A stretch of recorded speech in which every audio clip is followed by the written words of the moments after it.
کہ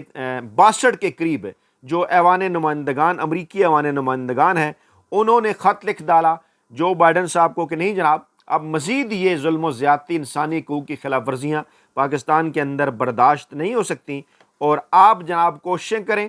اور امریکی سفارتی عملے کو بھی اڈیالہ جیل بھیجیں، عمران خان کے اوپر جو پابندیاں ہیں وہ ہٹوائیں، ان کے ساتھ ملاقات نہیں ہو رہی، سیاسی قیدی ہیں وہ، ان سمیت تمام تر سیاسی قیدی پاکستان تحریک انصاف کے رہا ہونے چاہیے۔ اچھا، کیونکہ اب یہ چیزیں آ رہی تھیں اور یہ مزدور صحافی اس پلیٹ فارم پر پہلے یہ بات آپ کے سامنے عرض کر چکا تھا کہ جناب اس کے بعد پھر کوشش ہوگی فیصل واؤڈا، خواجہ آصف، رانا ثناء اللہ اور دیگر ان جیسے انصار عباسی، ان جیسے کئی خود ساختہ ترجمانوں، جعلی ترجمانوں کی جانب سے جو خود کو پوز کرتے ہیں اسٹیبلشمنٹ کا ترجمان، بظاہر ان سے کام بھی لیا جاتا ہے بھی نہیں یہ ترجمان، لیکن ان کے ذریعے میسیجنگ بھی کی جاتی ہے۔ تو فیصل واؤڈا صاحب کل سے انہوں نے چیخنا چلانا شروع کر دیا تھا کہ جناب عمران خان کی قریبی شخصیت جو ان سے لباس سے بھی زیادہ قریب ہے وہ جلد رہا ہو جائے گی، عمران خان سے ملاقاتوں کا سلسلہ بھی 26 کے بعد شروع ہو جائے گا۔ یعنی کیا مطلب ہوا اس کا کہ ڈیفینیٹلی قاضی فائز عیسیٰ صاحب ان تمام تر چیزوں کے گارنٹر تھے، اب وہ گھر جا رہے ہیں۔ اگر ان کی ایکسٹینشن ہو پاتی تو شاید اتنی جلدی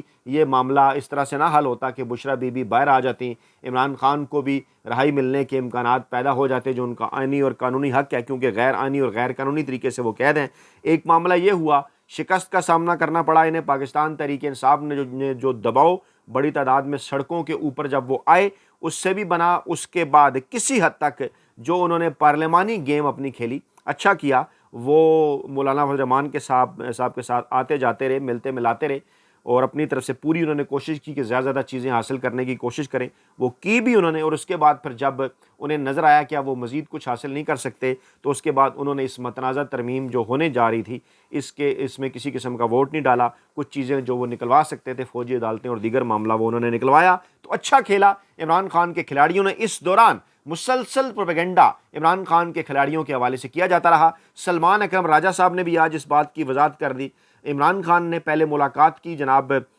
دیگر دو وکلا سے، اور اس کے بعد پھر ان کی ملاقات ہوئی سلمان اکرم راجہ صاحب سے علیحدہ، اور اس سے پہلے بھی سلمان اکرم راجہ صاحب یہ بتا چکے کہ ان کی جب عمران خان سے ملاقات ہوئی تھی تو انہوں نے یہی پیغام بھیجا تھا پاکستانی قوم کے نام کہ مجھے 100 سال بھی جیل کے اندر اگر کاٹنے پڑے پاکستانی عوام کے حقوق کے لیے تو میں رہوں گا جیل کے اندر، آپ نے گھبرانا نہیں ہے، اور انشاءاللہ تعالی آخری فتح ہماری ہوگی، جلد جو ہے وہ ہماری گیم کا آغاز ہوگا، ہم نے انتظار کیا ہے اور ان اننگز ختم ہو چکی مافیا ہینڈلرز اور سہولت کاروں کی، بھرپور ہم نے ان کی اننگز کا مقابلہ کیا، اب ہماری اننگز کا آغاز ہونے جا رہا ہے۔ عمران خان جو دنیا میں ایک بہترین ٹیسٹ پلیئر اور بہترین ٹیسٹ کپتان کے طور پر جانے جاتے ہیں، بالکل بھی وہ T20 پلیئر نہیں سیاست کے، اور کئی T20 پلیئر سیاست کے آتے جاتے رہے، لیکن عمران خان نے مضبوط اعصاب کی بنیاد پر سیاست کا بھی ٹیسٹ پلیئر ہونے کا جو دعویٰ تھا وہ انہوں نے اس کو سچ ثابت کر دکھایا، اور جس طریقے سے انہوں نے بڑے ہی شاندار اور دلیرانہ انداز میں یہ جیل بھی کاٹی، تکلیفیں بھی برداشت کی پاکستانی عوام کے لیے، ان کی پوری فیملی کے ساتھ جو کچھ کیا گیا وہ آپ کے سامنے ہے۔ ان کی اہلیہ 9 ماہ کے قریب عرصے 31 جنوری سے لے کر 24 اکتوبر تک تقریباً 268 دن بنتے ہیں، یہ جیل میں انہوں نے بہادری سے تمام ظلم و ستم کا مقابلہ کیا۔ گزشتہ 3 ہفتوں سے ان کی دونوں بہنیں بھی جیل کے اندر ہیں۔ عمران خان تو خیر کو تو تقریباً 1.25 سال ہو گیا، جن کے متعلق کہا جا رہا تھا کہ وہ 1.25 دن بھی نہیں کاٹ پائیں گے۔ تو اس طرح سے عمران خان نے نہ صرف مافیا ہینڈلرز اور سہولت کاروں کو بلکہ وڈے اینکروں، ویلے کالم نگاروں، ملازم صحافیوں، چھ دانشوروں اور گاف تجزیہ گاروں کے ان سارے دعووں کو بھی شکست دے دی ہے جو ان کی جانب سے مختلف ٹی وی چینلز کی سکرین پر بیٹھ کر عمران خان کے بغض میں کیے جاتے تھے۔ تو جناب اچھے دن آگے پاکستان تحریک انصاف کے لیے۔ کل اگر 2 خوشخبریاں تھیں تو آج کہا جا رہا ہے کہ ڈبل 4 خوشخبریوں کا دن ہے، اور ایک ایک کر کے عمران خان کے اوپر جو ظلم و ستم کے پہاڑ عمران خان اور پاکستان تحریک انصاف کے کارکنوں پر توڑے گئے، اب وقت آ گیا ہے۔ پاکستان تحریک انصاف کے ذرائع کا یہ دعویٰ ہے کہ وہ کسی قسم کی پرسنل وکٹمائزیشن میں تو ہرگز نہیں جائیں گے، لیکن آئین اور قانون کے تحت جو کچھ ان سے ممکن ہو سکا اس کو وہ ہرگز جو ہے وہ نہیں روکیں گے، بلکہ اس کو ہرگز وہ ممکن بنائیں گے۔ بلاول بھٹو زرداری صاحب BBC کو انہوں نے انٹرویو دیا، وضاحتیں دیتے ہوئے نظر آئے موصوف، اور کہا کہ مجھے اس بات کا نہیں پتا تھا کہ منصور علی شاہ صاحب چیف جسٹس نہیں بنیں گے۔ یعنی انہوں نے ایک بار پھر پاکستانی عوام کو حامد میر، قاضی فائز عیسیٰ اور نواز شریف سمجھ لیا، حالانکہ سب کو اس بات کا اندازہ ہے کہ پاکستانی عوام بالکل بھی جو ہے وہ ان کی کسی بات پر یقین کرنے کے لیے تیار نہیں ہے۔ ان کے جو رکن تھے، ان کے جو لوگ تھے 3 پارلیمانی کمیٹی کے، کیا وہ بلاول بھٹو زرداری صاحب کی اجازت کے بغیر کسی اور کو ووٹ دے سکتے تھے؟ تو انہوں نے وہاں پر منصور علی شاہ صاحب کو ووٹ نہیں دیا، اور بلاول بھٹو زرداری صاحب کہہ رہے ہیں کہ مجھے پتہ نہیں تھا۔ وہ ان کے مراد علی شاہ اور دیگر لوگ، جلسے میں تقریر آپ نے ان کی سنی ہوگی کہ وہ کیا فرما رہے ہیں۔ ان کے وہ کہتے ہیں نا کہ جو ہے وہ بلاول بھٹو کے تیسری بار ماموں بننے پر وہ کتنے خوش تھے اور کیا وہ باتیں کر رہے تھے۔ نیچے لوگوں نے کمنٹ کیے ہیں کہ آپ نے تو حدیں ہی کراس کر دیں، ذرا بس کر دیں۔ خوشامد کا لیول جو ہے وہ تو بالکل ماضی کے بھی تمام تر آپ نے ریکارڈ توڑ دیے۔ تو یہ تو حالت ہے اس پاکستان پیپلز پارٹی کی، جو خود کو ایک نام نہاد جمہوری سیاسی جماعت ہونے کا دعویٰ کرتی ہے، لیکن پاکستان کی آئینی تاریخ کے اندر بھٹو صاحب، ان کے متعلق کہا جاتا ہے کہ 1973 کا انہوں نے آئین دیا، لیکن اس کے بعد پھر ہم بچپن سے ایک 8ویں آئینی ترمیم تو سنتے آ رہے ہیں جو زیاد دور کے اندر ہوئی تھی، تو جو اس سے پہلی 7 ترامیم ہو گئی تھیں 1 سال کے عرصے کے اندر، وہ کس نے کی تھی؟ اس سے بھی کم عرصے کے اندر پہلی 3-4 ترامیم، عدالتی اختیارات، ججوں کے اختیارات سلب کر جو ہے وہ کیے گئے، عوامی حقوق کی خلاف ورزیاں کی گئیں، دیگر جو سیاسی جماعتیں تھیں وہ چیختی رہ گئیں۔ تو جناب یہ ان کی تاریخ، اس کے بعد پھر نواز شریف کی تاریخ بھی آپ کے سامنے ہے، اور میں بارہا اس پلیٹ فارم پر یہ بات آپ کے گوش گزار کر چکا کہ عمران خان نہ ہی زلفی بھٹو ہے، عمران خان نہ ہی نورا شریف ہے۔ ایک ایوب خان کو ڈیڈی کہا کرتے تھے،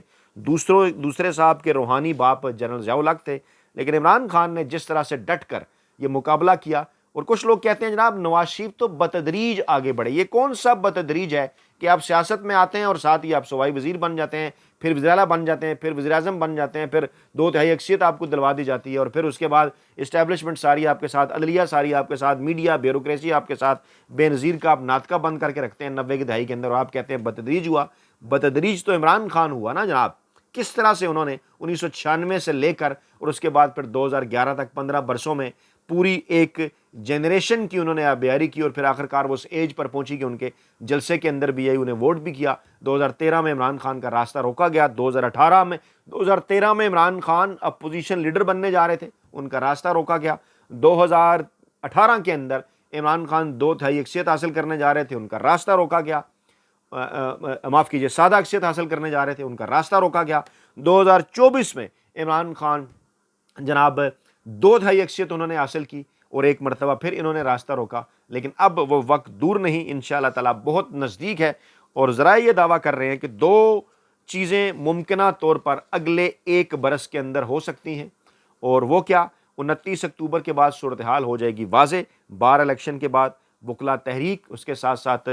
پاکستان تحریک انصاف اور جماعت اسلامی دونوں نے عدالت کے اندر جو ہے وہ جانے کا اعلان کر رکھا ہے 26ویں آئینی ترمیم کے خلاف، اور 26ویں آئینی ترمیم کی واپسی ضروری ہے، اس پر متفق ہیں سپریم کورٹ آف پاکستان کے درجن بھر ججز، جن کے متعلق یہ کہا جا رہا ہے کہ ان درجن بھر ججز کے اندر یحییٰ آفریدی صاحب، جنہیں نیا نامزد چیف جسٹس جو ہے وہ جنہیں نیا چیف جسٹس نامزد کیا گیا ہے،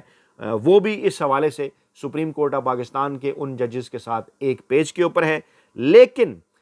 صورتحال یہ ہے کہ قاضی فائز عیسیٰ صاحب جاتے جاتے جتنا کچھ ان سے ہو سکتا تھا وہ انہوں نے اپنی طرف سے کرنے کی کوشش کی، اور آج تو انہوں نے یہ بھی کہہ دیا کہ مجھے 1 دن کے لیے آپ مزید برداشت کر لیں۔ منصور علی شاہ صاحب ان کے فل کورٹ ریفرنس میں شرکت نہیں کر رہے، ذرائع کے مطابق آج کسی وقت وہ مکہ مکرمہ روانہ ہو رہے ہیں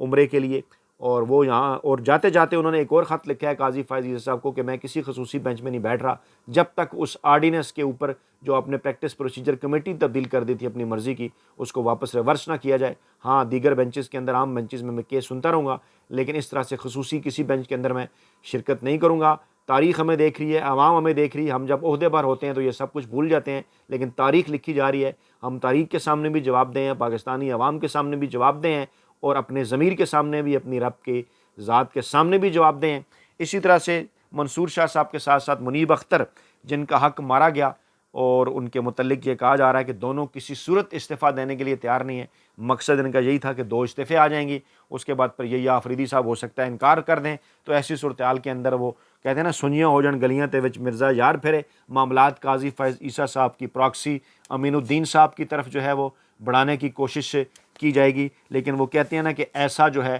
وہ ممکن نہ ہو سکا۔ اور اب رانا ثناء اللہ صاحب کہتے ہیں کہ جناب میں عمران خان کی اہلیہ اور ان کی بہنوں کے خلاف کیسز کے حق میں نہیں تھا، اب اس قسم کی یہ باتیں کریں گے. اور موصوف کہہ رہے ہیں کہ ہم تو عمران خان سے بات کرنا چاہتے ہیں, ہم تو عمران خان سے مذاکرات کرنا چاہتے ہیں, لیکن رویہ پاکستان تحریک انصاف کا اور عمران خان کا جواب جو ہے وہ آگے سے ٹھیک نہیں آتا. تو کس منہ سے آپ یہ مذاکرات کرنا چاہتے ہیں؟ عرفان صدیقی صاحب تو کہتے تھے کہ اب ہم اچھے کیسے ہو گئے. تو عمران خان نے تو کہہ دیا واضح طور پر کہ جن کے پاس اقتدار ہے, آپ کے پاس تو اقتدار ہی نہیں ہے.